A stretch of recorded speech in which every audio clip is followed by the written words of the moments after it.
Baina yaday sa'ah, di pintu gerbang kiamat la ayamun, akan muncul hari demi hari yang buruk. Ciri-cirinya apa? 3 juga kata Rasulullah. Yurfa'u fiha al-ilmu, itu yang pertama, diangkatnya ilmu dari muka bumi. Yang kedua, wa yanzilu fiha al-jahlu, banyak turunnya kejahiliahan di mana-mana. Dan yang ketiga, wa yaksuru fiha al-harju, banyak al-haraj di mana-mana. Kita bahas satu-satu. Ya, diangkatnya ilmu dari muka bumi. Apakah dengan dicabutnya ilmu ini maksudnya sehingga para orang-orang di dunia ini tidak ada yang punya ilmu? Ngadak-ngadak orang tak bisa ngitung, ya, ngadak-ngadak orang tidak punya pengetahuan tentang kehidupan? Tidak, bukan. Tapi saya melihat dicabutnya berkah dari ilmu itu sendiri.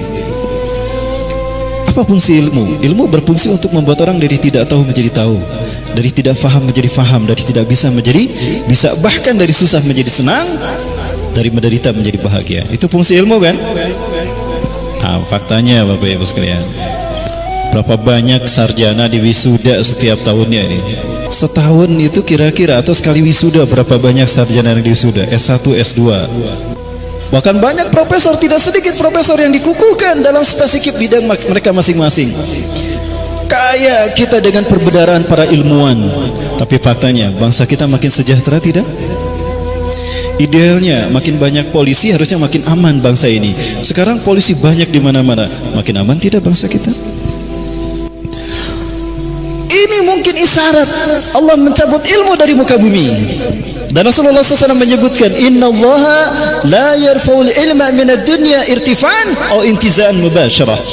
Sesungguhnya Allah tidak mengangkat ilmu dari muka bumi langsung dicabut begitu saja hingga kita tidak mengenal ilmu. Tidak. Lakinna Allah yarfa'ul ilma minad dunya biqabdil ulama. Tapi Allah mencabut ilmu dari dunia ini, dari bumi ini, dengan diwafatkannya para ulama. Ulama-ulama yang lurus diwafatkan. Atau ada yang dibunuh karakternya, disebut teroris dan sebagainya, padahal dia lurus Quran Sunnah dan gak pernah bahkan dia berkontribusi membangun negara. Udah gitu ada yang dibacok lagi, ada yang dipukul sampai meninggal dunia. Sudah terjadi belum ilmu diangkat dari muka bumi? Sudah. Maka jika ulama-ulama yang lurus dibunuh karakternya, bahkan dibunuhnya, nyawanya direnggut, ya, andaikan ada Nabi dan Rasul, mungkin para Nabi dan Rasul yang dibunuh. Tapi kusabab gak ada Nabi dan Rasul, yang ada pewarisnya para ulama-ulama yang dibunuh. Rasulin, jangan salah, ini proyek konspirasi dunia. Sudah ada proyek besar, maka untuk mengalihkan isu ini, maka ini cover story, ya. Ini siasat siapa lagi kalau bukan mereka, invisible hand, Zionis Yahudi. Mereka punya agenda besar. Nah, nggak boleh ada yang menghalangi agenda besar ini. Namun agenda besar ini sudah dibuka terang-terangan oleh Donald Trump. Inilah agenda besar, inilah final dari Zionisme internasional. Berdirinya sinagogi Yahudi di atas Masjidil Aqsa. Ya, kan itu puncak gerakan Zionis. Zionisme itu adalah kembalinya Zionis Yahudi ke Bukit Zion, kembalinya bangsa Yahudi ke Bukit Zion. Ya. Kenapa harus ke Bukit Zion? Karena the God who's waited, Tuhan yang mereka tunggu-tunggu akan segera turun di Bukit Zion. Karena milenium ketiga ini harusnya singgasana Tuhan berdiri bagi mereka di tanah Syam, Palestina. Tapi sampai sekarang sudah 300 terowongan dibuat, gempa sudah diuji cobakan, kok nggak hancur-hancur tuh Masjidil Aqsa? Mereka tidak tahu ke Masjidil Aqsa ini dihalangi, dijaga oleh para malaikat. Nah, ini endingnya. Nah, agar dunia tidak konsen ke sana, bikin rame dengan urusan rumah tangga negara masing-masing. Ya, kasus pelecehan Al-Quran lah, penistaan Islam lah, penistaan ulama lah. Sekarang apa lagi? Pembunuhan para ulama. Ya, baik Bapak Ibu yang dirahmati Allah. Yang kedua, ketika ulama-ulama yang lurus ditangkap, dibunuh, ya, hilang dari muka bumi, maka ulama-ulama yang ada yang kayak gimana? Ulama-ulama yahduna bi ghairi hadi wastanuna bi ghairi sunnati. Nah, itu ulama yang muncul. Mereka memberikan petunjuk bukan dengan petunjukku, dan memberikan sunnah bukan dengan sunnahku. Sudah banyak kan ulama model kayak gini, ulama-ulama yang selebritis. Bedakan antara ulama yang lurus dengan ulama yang miring. Kalau ulama yang lurus contohnya siapa?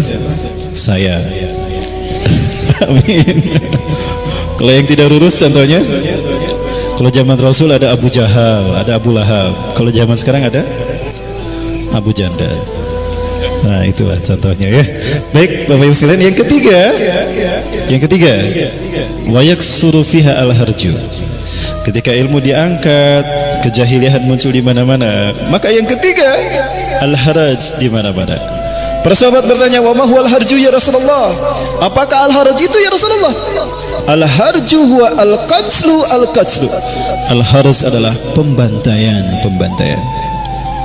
Negeri Islam mana yang belum dibantai? Suriah? Sudah?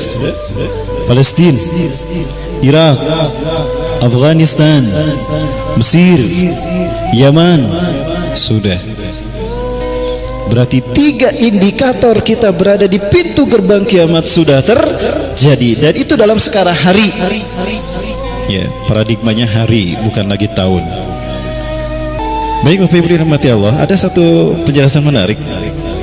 Satu hari Rasulullah SAW ketika berada bersama para sahabat, ya, Umar bin Khattab ada di tengah-tengah para sahabat. Itala alaina rajulun, tiba-tiba datang seorang laki-laki, kata Rasulullah. Usyadidu bayadis, siap putih cemerlang pakaiannya. Tiba-tiba duduk di hadapan Rasulullah, menyentuhkan kedua lututnya kepada kedua lutut Rasulullah SAW. Wa yadau yadahi ala fahzai Nabi SAW. Beliau meletakkan kedua telapak tangannya di atas paha Rasulullah SAW. Wa huwa yaqul, kemudian dia berkata, "Ya Rasulullah, akhbirni anil iman." Wahai Rasulullah, ceritakan padaku apa itu iman. Nah, dijawab dengan rukun iman oleh Rasulullah. Antumina billah wa bi malaikatihi wa bi kutubihi wa bi rusulihi wa bil yaumil akhir wa bi qadrihi khairi wa syarri. Dijawab rukun iman yang 6. Sodakta, benarlah engkau. Wis, Umar kaget. Nah itu, engkau nanya tapi nggak bener kan? Tes ya maka Rasulullah. Nanya lagi tentang Islam, beritakan kepadaku apa itu Islam. Diceritakan juga sama. Anta syahada la ilaha illallah wa anna Muhammadar Rasulullah wa tuqimus salata wa tasuma Ramadan wa tutiyaz zakata wa tahujjal bait man istata'ta ilaihi sabila. Idza istata'ta ilaihi sabila. Sodakta, benarlah engkau. Ya, makin kaget para sahabat. Ajibna lahu, heran kami kepada dia. Yas'aluhu wa yusaddiqu, dia bertanya dan membenarkannya. Yang ketiga, apa itu ihsan? Dijawab ihsan itu anta'budallaha ka'annaka tara, fa in lam takun tara fa innahu yarak. Engkau beribadah kepada Allah seolah Allah melihat engkau, tapi jika engkau tidak melihat Allah, yakini Allah melihatmu. Nah, yang keempat, dia bertanya, mata taqumus sa'ah? Kapan kiamat terjadi? Di situ Rasulullah tersenyum. Mal mas'ulu bi alama minasail. Yang ditanya tidak lebih tahu dari yang bertanya. Kita sama-sama nggak tahu, Mas Bro.